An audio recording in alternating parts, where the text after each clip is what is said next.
Aku bertumbuh di daerah pedesaan bersama 8 saudara-saudari. Kesehatan ibuku buruk dan dia tak dapat bekerja. Sedangkan ayahku tidak mengurus rumah ataupun menghasilkan uang. Kami hanya dapat mencari nafkah dengan bertani. Semua orang di sekitar kami mentertawakan ibu dan ayahku karena tak memiliki keterampilan. Bahkan kerabat kami memandang rendah kami dan tak mau berhubungan dengan kami. Seiring berjalannya waktu, aku merasa bahwa sejak hidup di keluarga ini, aku adalah orang kelas bawah dan memiliki status sosial yang rendah. Bahkan saat pergi keluar, biasanya aku tak berani mengobrol dengan orang lain. Setelah aku menikah, suamiku adalah seorang buruh biasa. Semua rekannya lebih sukses daripada dia. Dan setiap kali melihat kami, mereka bersikap sombong. Terkadang, mereka menyindir atau bahkan memarahi kami. Itu sangat sulit bagiku. Dan aku merasa tak percaya diri. Begitulah, hingga aku percaya kepada Tuhan dan membaca firman-Nya. Saat itulah, aku menyadari pandanganku yang keliru dan hatiku terasa lepas. Pada tahun 2021, aku mulai memberitakan Injil. Kemudian, aku bertemu beberapa calon penerima Injil yang merupakan bos atau kader. Mereka semua adalah orang-orang yang memiliki status dan kedudukan. Aku merasa terkekang. Kupikir, karena kondisi keluargaku miskin, aku tak memiliki pengetahuan atau status. Dan aku bukanlah tandingan untuk berurusan dengan orang-orang yang berstatus dan berkedudukan tinggi ini. Namun, aku menyadari bahwa ini adalah tugasku yang tak dapat kutunda. Jadi aku berdoa kepada Tuhan, berkata bahwa aku bersedia melakukannya. Suatu ketika, aku sedang bersiap-siap untuk memberitakan Injil kepada seorang bos wanita. Ketika dia mendapati bahwa aku adalah seorang buruh, dia menolak dengan tegas, berkata, "Jangan biarkan dia datang kemari. Aku hanya mau menemui orang berstatus dan bergengsi." Ketika mendengar perkataan ini, aku cukup sedih dan berpikir, status dan kedudukanku rendah. Aku bahkan tidak pantas untuk bertemu dengan calon penerima Injil. Bagaimana mungkin aku memberitakan Injil jika aku memiliki status dan kedudukan, dan jika latar belakang keluargaku sedikit lebih baik? Mungkin orang lain tidak akan meremehkanku seperti ini. Saat memikirkan hal ini, aku tidak terlalu bersedia memberitakan Injil kepadanya. Aku ingin kembali ke tempat tinggalku yang dahulu. Banyak orang di sana adalah buruh luar, dan status serta kedudukan mereka hampir sama sepertiku. Mereka tidak akan meremehkanku. Aku memberitahu pemimpin bahwa memberitakan Injil di sini sulit, dan orang-orang di sini kaya dan berpengaruh. Sedangkan aku hanyalah buruh luar. Jadi sulit bagiku untuk menjalin hubungan dengan mereka. Ditambah pandemi yang serius, dan tak ada cara bagiku untuk bekerja sama. Pemimpin setuju. Setelah kembali, aku tidak merenungkan diri. sehingga masalahnya tak terselesaikan. Pada musim panas 2022, seseorang yang telah dikeluarkan memberiku seorang calon penerima Injil dari denominasi keagamaan. Ketika aku bertemu dengan orang yang telah dikeluarkan itu, dia berpikir aku tak beradab dan berpakaian sederhana. Jadi dia bertanya padaku, "Mampukah kau memberitakan Injil? Apakah kau memahami Alkitab?" Saat itu, aku belum memahami maksud perkataannya. Jadi aku menjawabnya dengan terus terang. Aku telah memberitakan Injil kepada orang-orang beragama, dan aku memahami Alkitab sedikit. Dia melanjutkan, "Bukannya aku meremehkanmu, tetapi calon penerima Injil yang berpikir demikian. Kondisi keluarganya bagus, dan status serta kedudukannya tinggi." Aku agak sedih saat itu, dan berpikir, aku berpakaian dengan pantas dan baik. Hanya saja, aku tidak mengenakan pakaian yang mewah, jadi dia meremehkanku. Jika dia adalah calon penerima Injil, dia pasti akan meremehkanku. Status dan kedudukanku bukanlah tandingannya, dan akan sulit untuk memberitakan Injil. Kupikir, jika aku memiliki latar belakang yang baik, jika status dan kedudukanku sedikit lebih tinggi, dan jika aku kaya serta berpengaruh, memberitakan Injil tak perlu sesulit ini.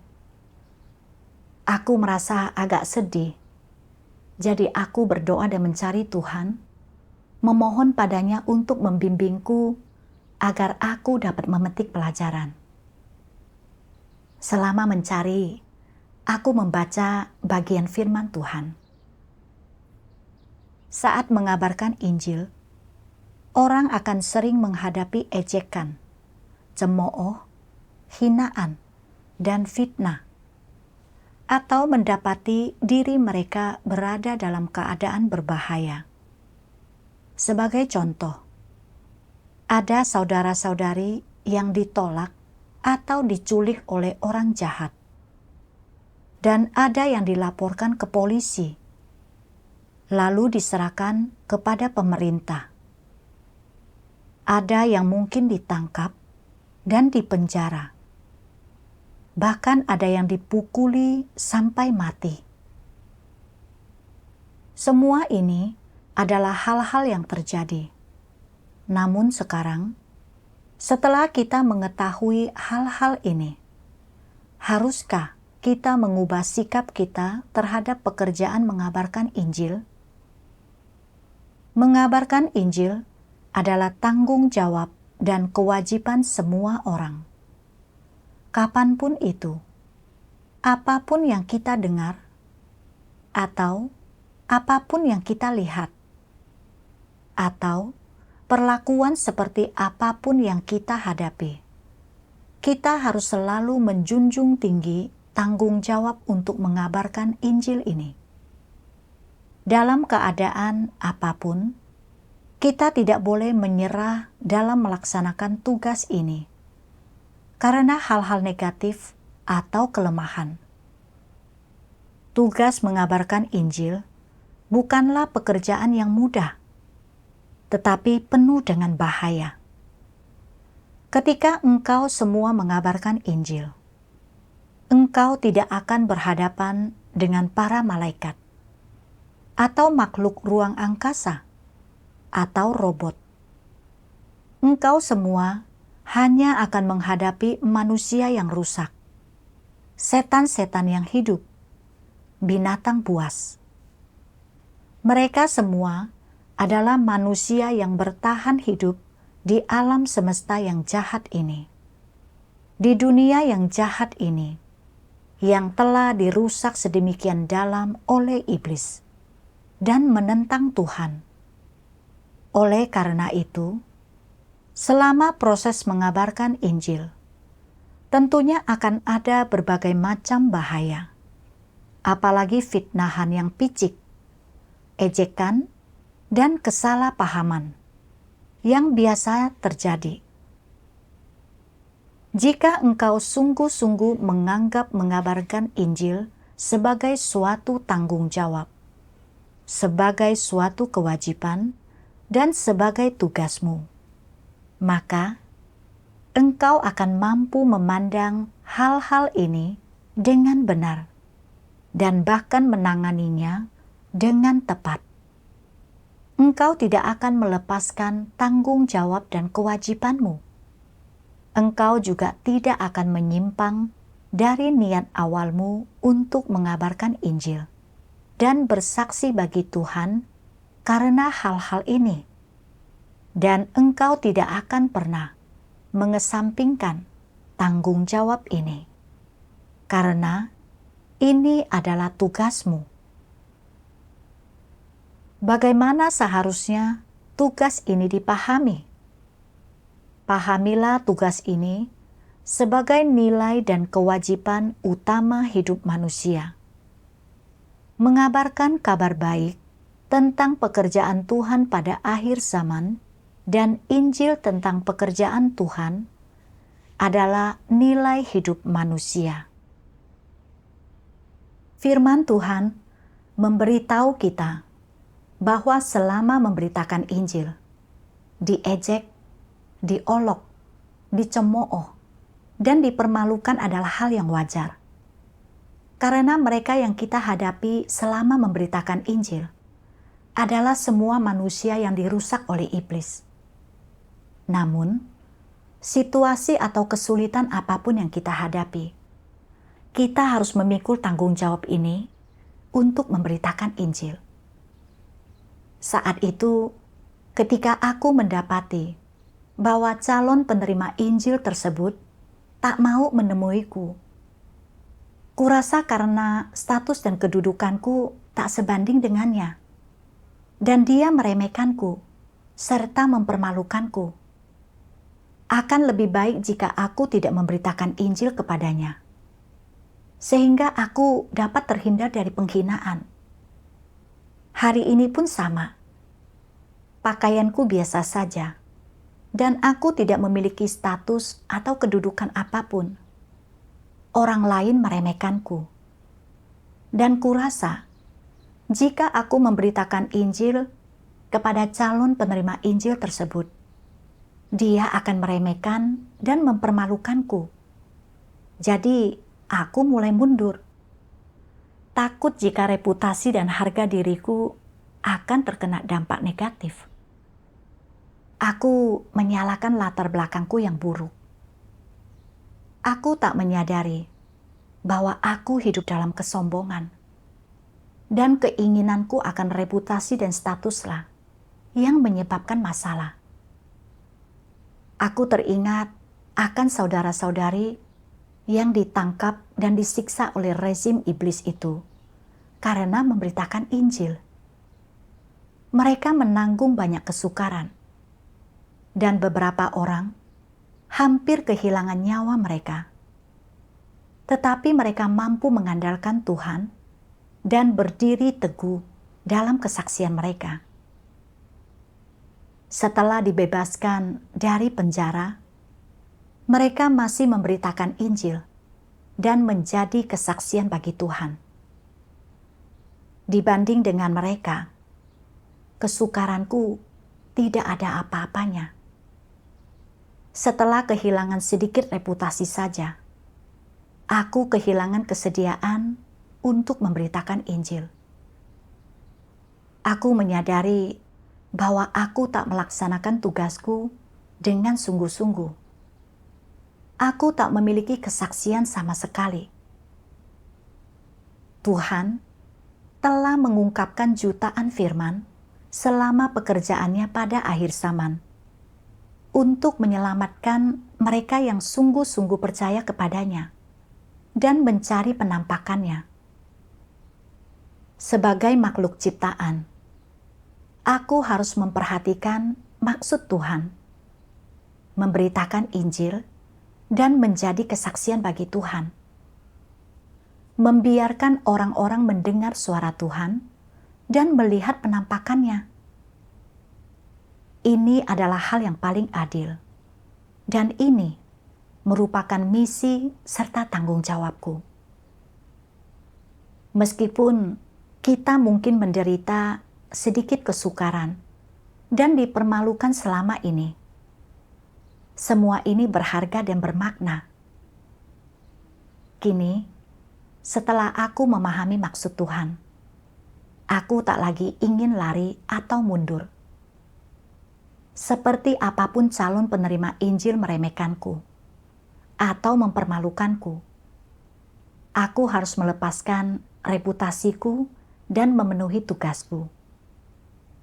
Di saat yang sama, aku juga menyadari bahwa setelah manusia dirusak oleh iblis, mereka hanya melihat penampilan luar orang.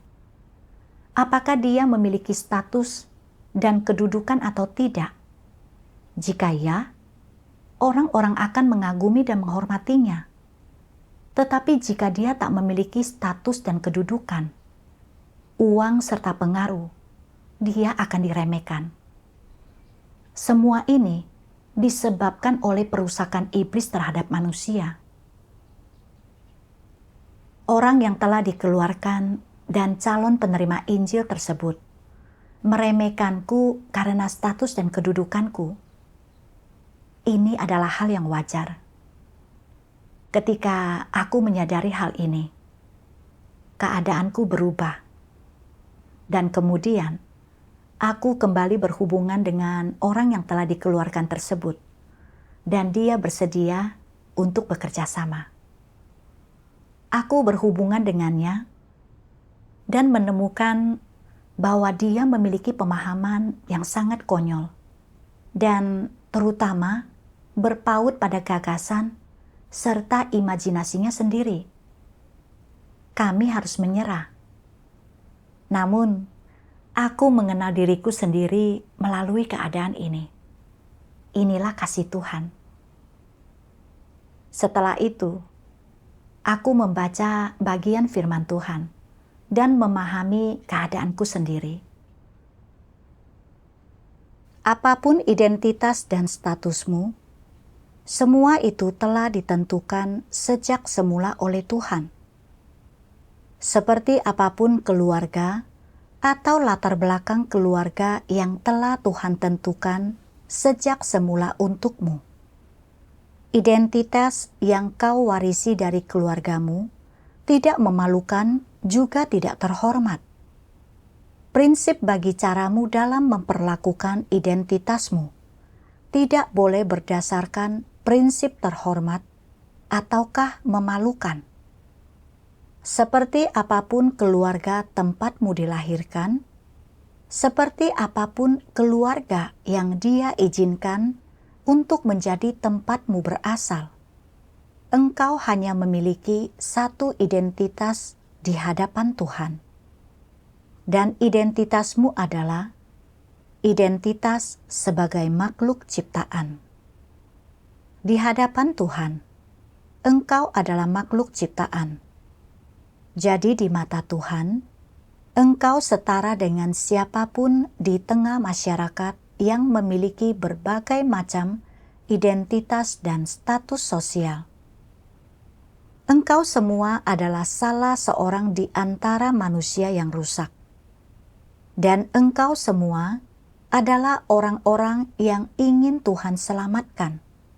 Dan tentu saja, di hadapan Tuhan, engkau semua memiliki kesempatan yang sama untuk melaksanakan tugasmu sebagai makhluk ciptaan. Dan engkau semua memiliki kesempatan yang sama untuk mengejar kebenaran dan memperoleh keselamatan. Pada taraf ini, berdasarkan identitas sebagai makhluk ciptaan yang Tuhan berikan kepadamu, engkau tidak boleh menganggap tinggi identitasmu sendiri, dan engkau juga tidak boleh memandang rendah identitasmu.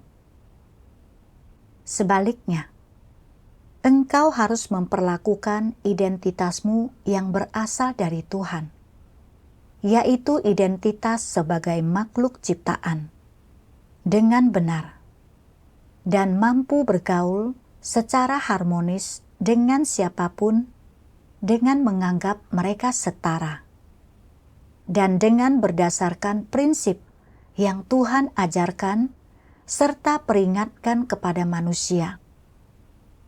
Apapun status sosial atau identitas sosial orang lain, dan apapun status sosial atau identitas sosialmu sendiri, siapapun yang datang ke rumah Tuhan dan datang ke hadapan Tuhan, mereka hanya memiliki satu identitas, yaitu identitas sebagai makhluk ciptaan. Oleh karena itu, mereka yang memiliki status dan identitas sosial yang rendah tidak boleh merasa rendah diri. Entah engkau berbakat atau tidak, entah kualitasmu tinggi atau rendah, dan entah engkau memiliki kemampuan atau tidak, engkau harus melepaskan status sosialmu. Engkau juga harus melepaskan gagasan atau pandangan tentang memberi peringkat dan menilai atau menggolongkan orang sebagai orang yang terhormat atau sederhana berdasarkan latar belakang keluarga dan sejarah keluarga mereka. Engkau tidak boleh merasa rendah diri karena identitas dan status sosialmu rendah. Engkau harus bersuka cita karena sekalipun latar belakang keluargamu tidak berkuasa dan spektakuler, dan status yang kau warisi rendah, Tuhan tidak pernah meninggalkanmu. Tuhan mengangkat orang-orang sederhana dari tumpukan kotoran dan debu, dan memberi mereka identitas yang sama, yaitu identitas sebagai makhluk ciptaan. Sama seperti identitas orang-orang lain. Di rumah Tuhan dan di hadapan Tuhan, identitas dan statusmu setara dengan identitas dan status semua orang lain yang telah dipilih oleh Tuhan.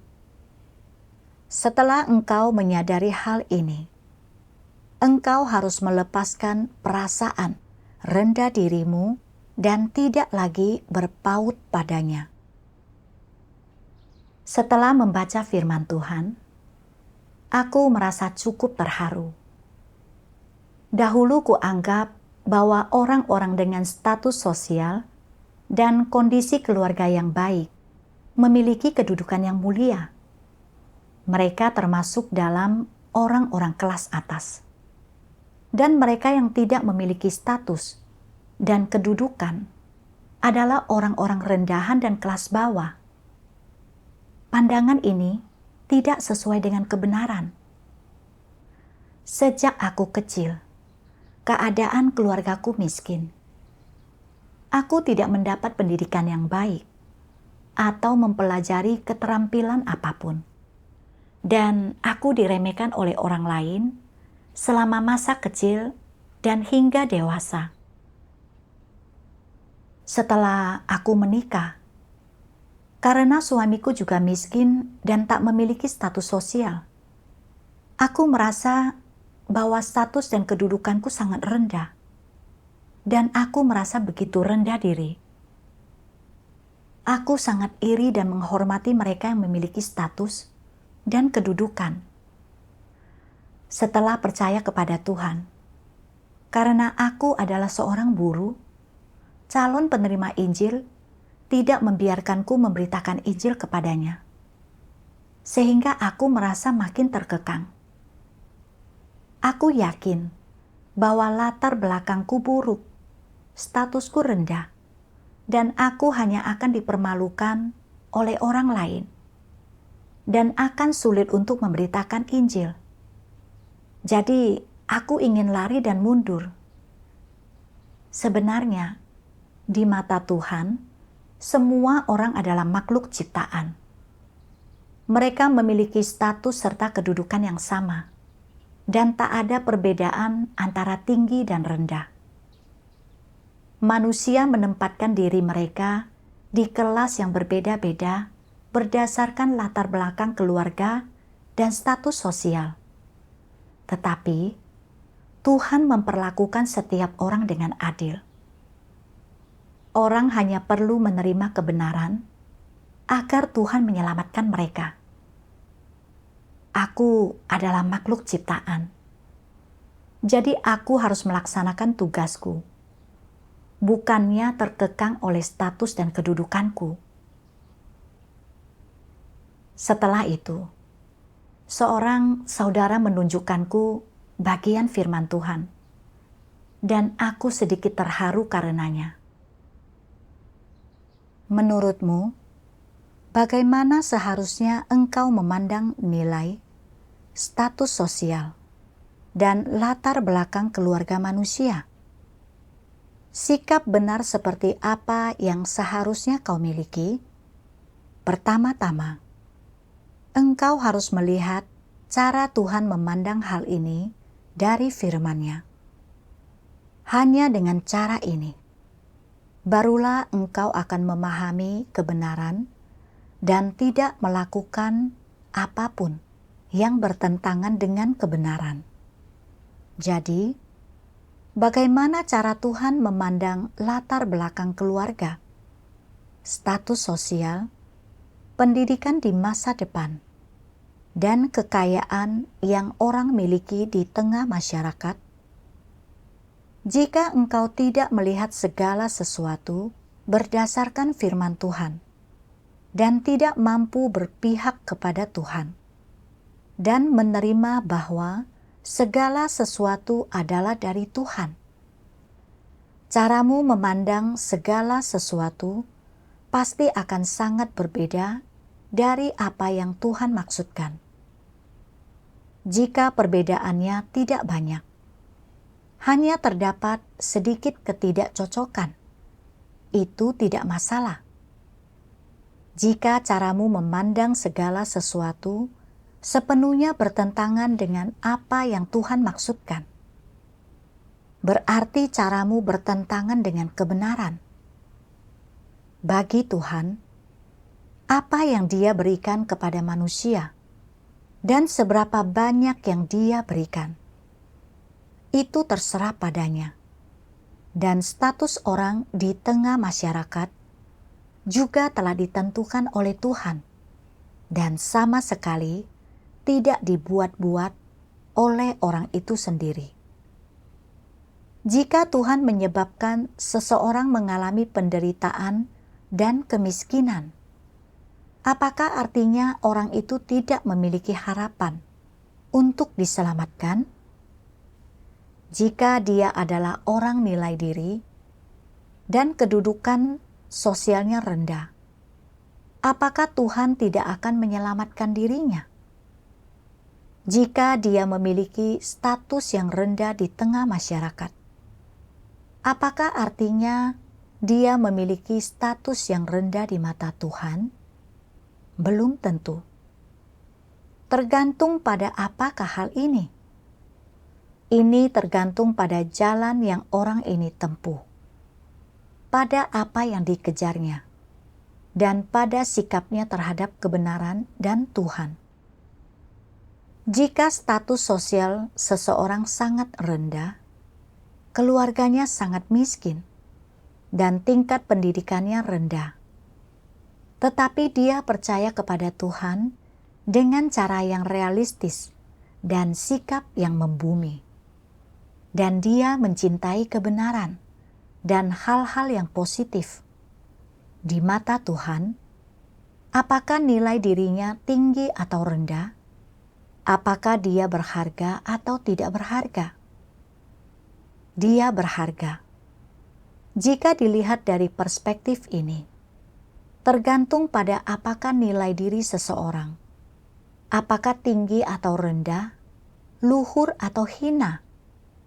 Itu tergantung pada bagaimana Tuhan memandangmu. Jika Tuhan memandangmu sebagai orang yang mengejar kebenaran, berarti engkau bernilai dan berharga.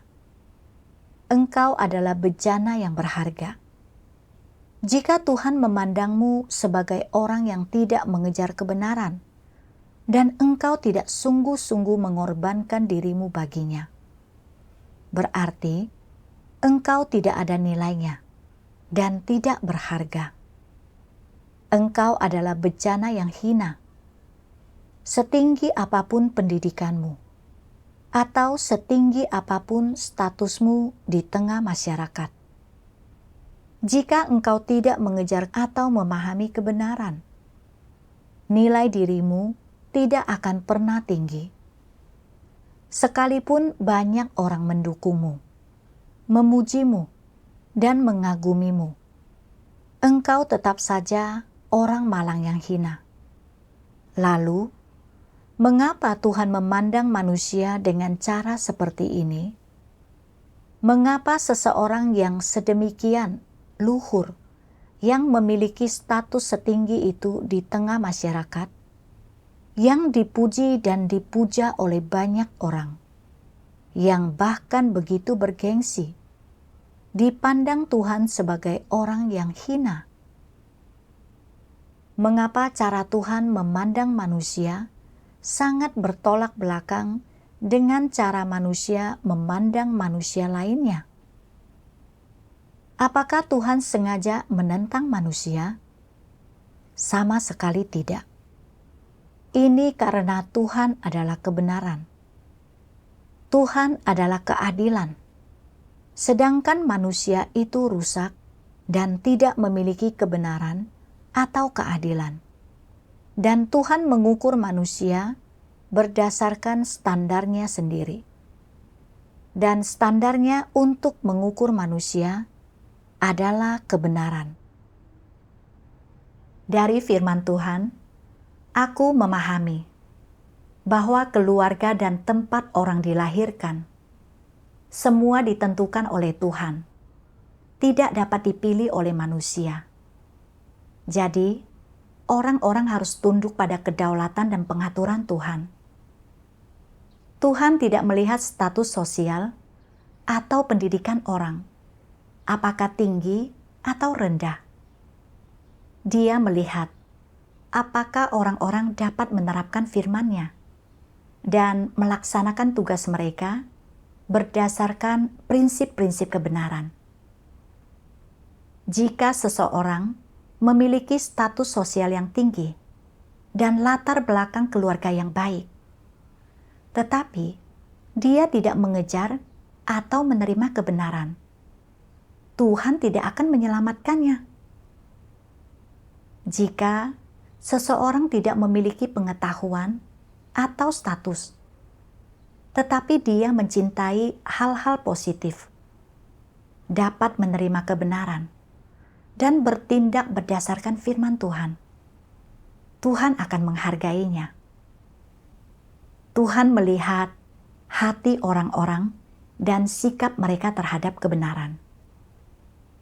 Setinggi apapun status sosial seseorang, jika dia mampu datang ke hadapan Tuhan, membaca firman-Nya, berusaha mengenalnya, dan melaksanakan tugasnya sebagai makhluk ciptaan, dia mulia di mata Tuhan. Semua orang yang tidak datang ke hadapan Tuhan adalah rendah dan tak berharga. Karena aku dapat ditinggikan oleh Tuhan dan menerima kasih karunia-Nya dengan melaksanakan tugas sebagai makhluk ciptaan, aku harus menghargai kesempatan yang Tuhan berikan untuk melaksanakan tugasku sendiri. Kemudian, aku membaca bagian firman Tuhan yang lain.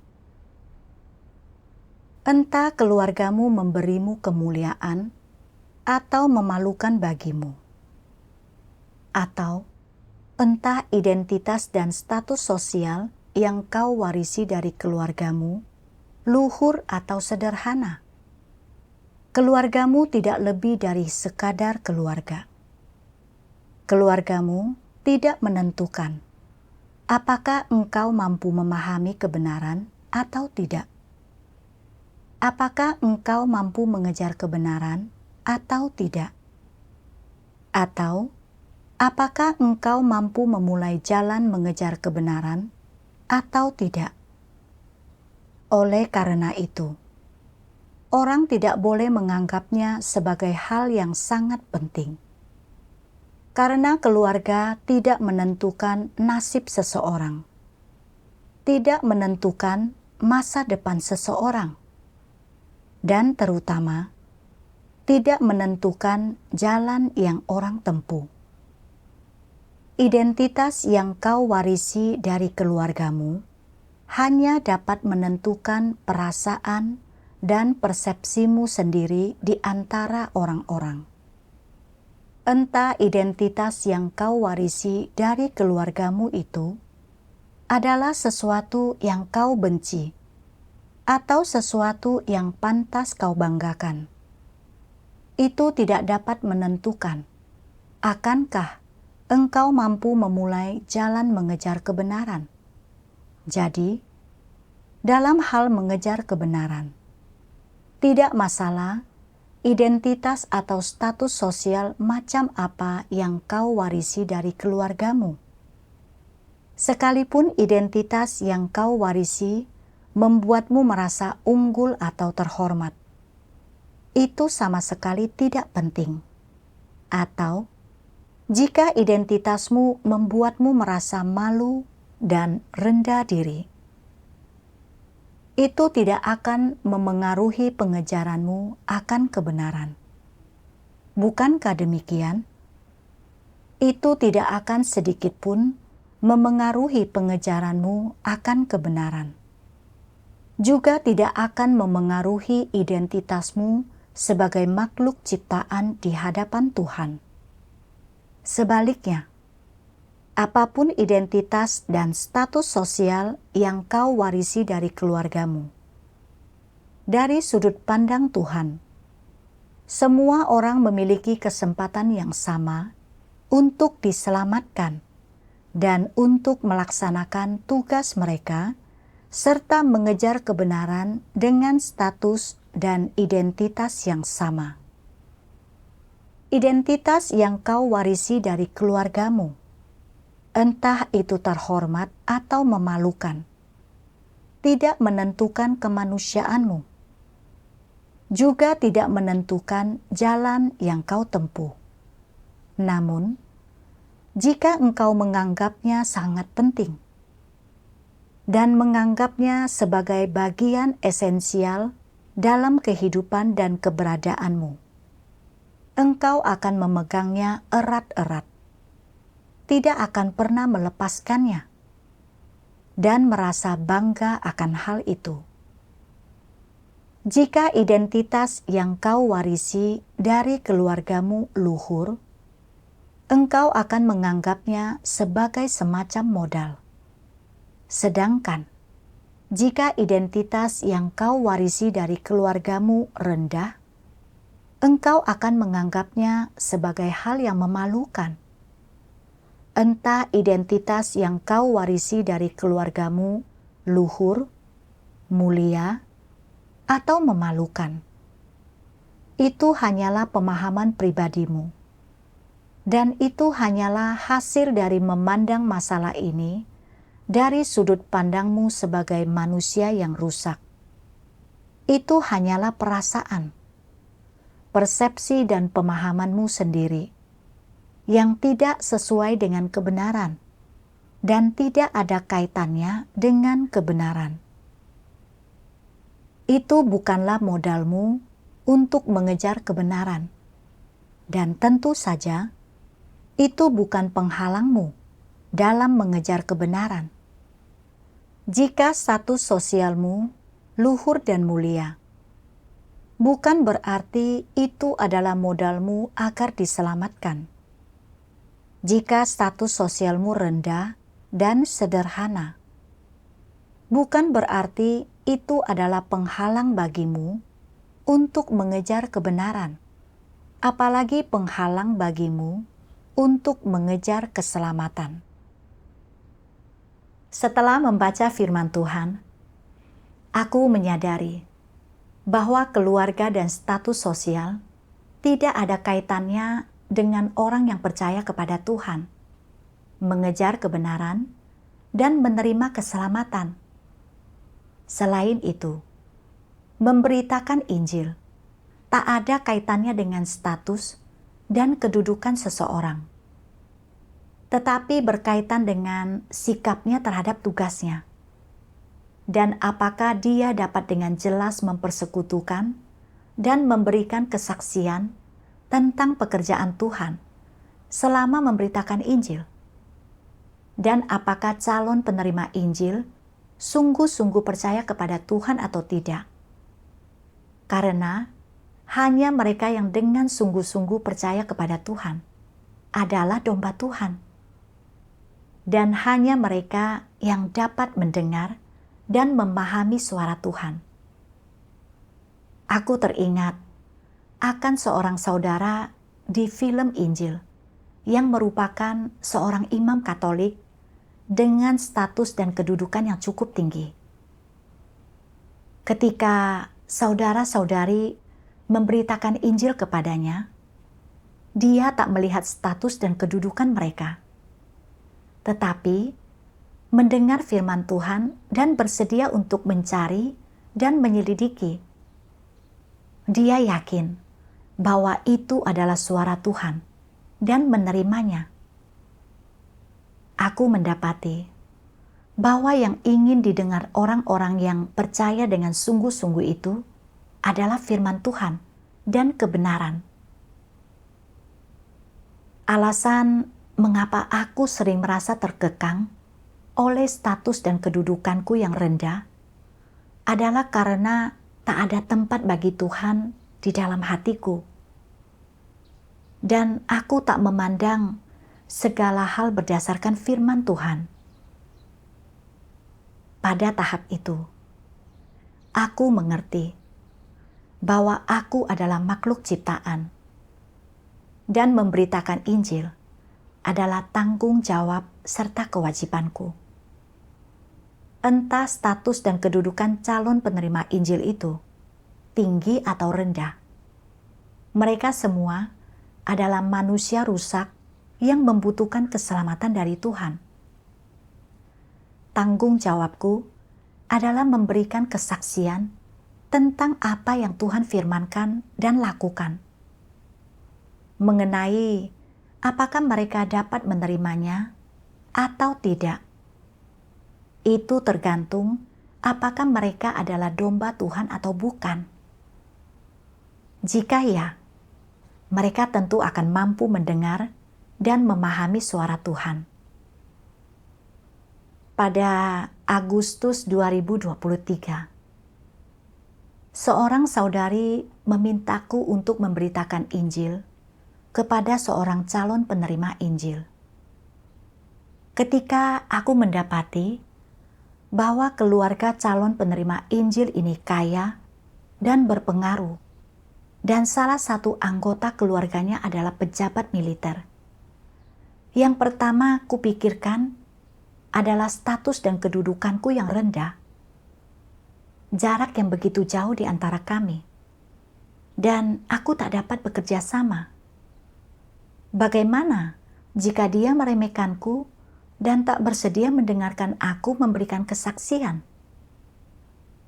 Aku teringat akan perasaan ketika aku diejek dan diremehkan. Jadi aku benar-benar tak ingin berhubungan dengan orang-orang berstatus tinggi. Kemudian, aku teringat akan firman Tuhan ini.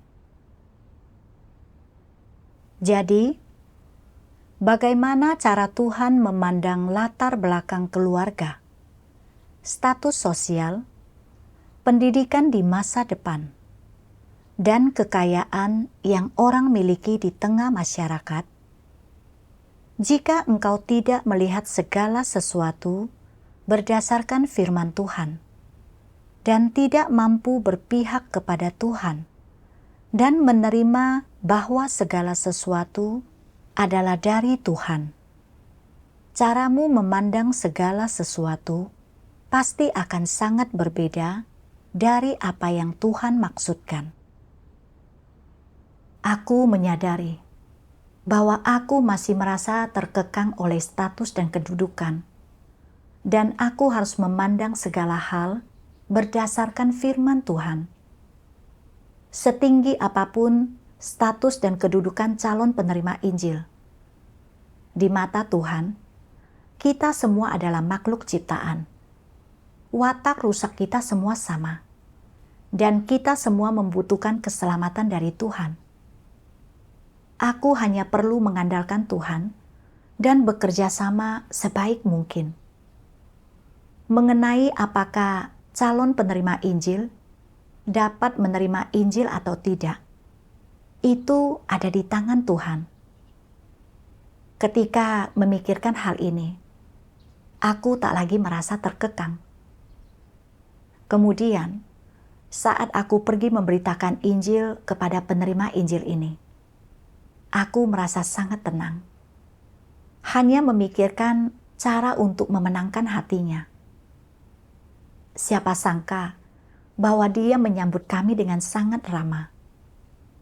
Aku membacakan firman Tuhan yang Maha Kuasa kepadanya, mempersekutukan dan memberikan kesaksian tentang pekerjaannya pada akhir zaman. Dia mendengarkan dan mampu memahaminya. Ketika aku bersekutu untuk yang keempat kalinya, dia berkata, "Saudari, aku senang mendengarkan khotbahmu. Kau kupersilakan untuk datang ke rumahku setiap hari. Jika kau membawa orang-orang untuk berkumpul, datanglah ke lantai 5 rumahku. Sekarang akan kuajak kau berkeliling."